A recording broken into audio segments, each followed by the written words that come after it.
What if hindi ikaw ang pinili at hindi ikaw ang minahal?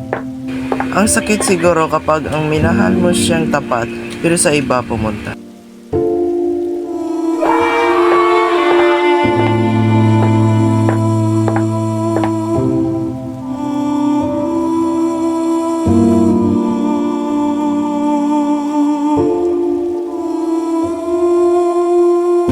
What if ikaw ang naghintay pero iba ang dumating? What if habang iniisip mong balikan siya, may iba na siyang pangarap? Ang sakit siguro kapag iniisip mo yung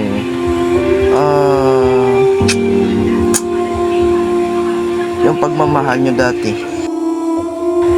Sakit siguro damhin kapag naisip mo ang pagmamahal nyo dati, ang mahal mo ngayon ay nasa iba na. Ano ang gagawin mo?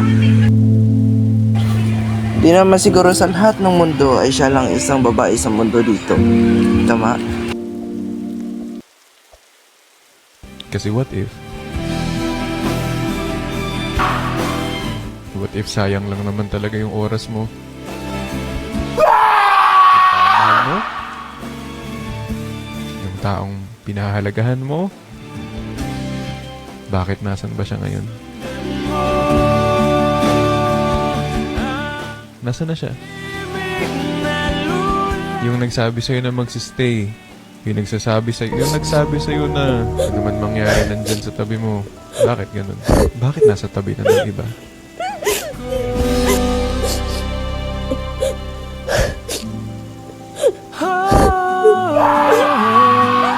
Hindi ko maisip